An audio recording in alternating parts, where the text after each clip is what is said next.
Di sini kami akan menjelaskan interaksi obat yang terjadi pada penyakit paru obstruktif kronis dan flu.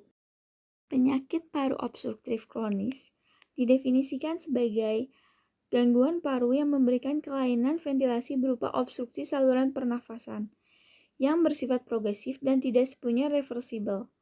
Obstruksi ini berkaitan dengan respon inflamasi abnormal paru terhadap partikel asing atau gas berbahaya. Terapi pada penyakit paru obstruktif kronis dapat mengurangi gejala dari PPOK sendiri. Terdapat beberapa golongan obat PPOK. Yang pertama ada golongan bronchodilator.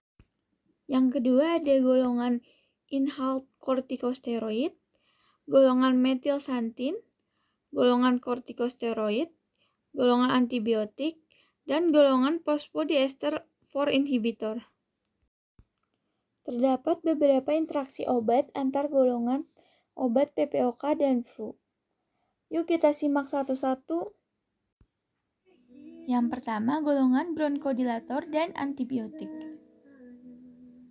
Golongan bronchodilator yang dimaksud yakni salmeterol dan antibiotik yang dimaksud yakni azitromisin. Interaksi seperti apa yang akan terjadi? Yakni interaksi moderat. Interaksi moderat seperti apakah yang dimaksud?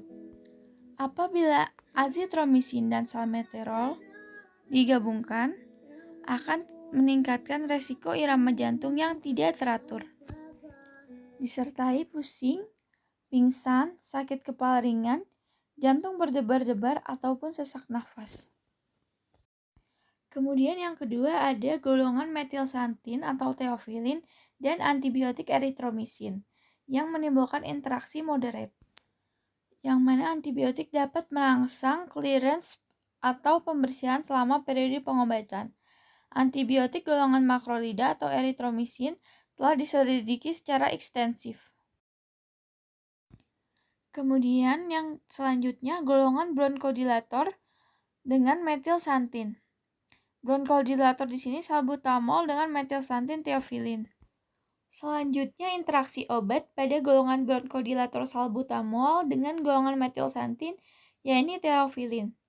Interaksi yang terjadi adalah interaksi moderat, yang mana interaksi dapat terjadi dan meningkatkan efek samping kardiovaskular seperti jantung berdebar, peningkatan denyut jantung dan nadi, dan peningkatan tekanan darah.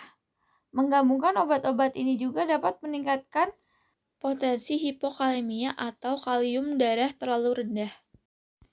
Kemudian interaksi obat antara chlorpheniramine maleat dan dextrometorphan.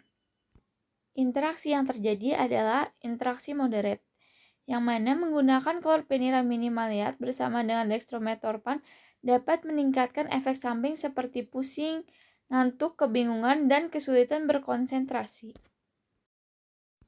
Kemudian, golongan metilsantin theophylline dan kortikosteroid atau metilprednisolon. Interaksi yang terjadi yakni interaksi moderat. Created using Powtoon.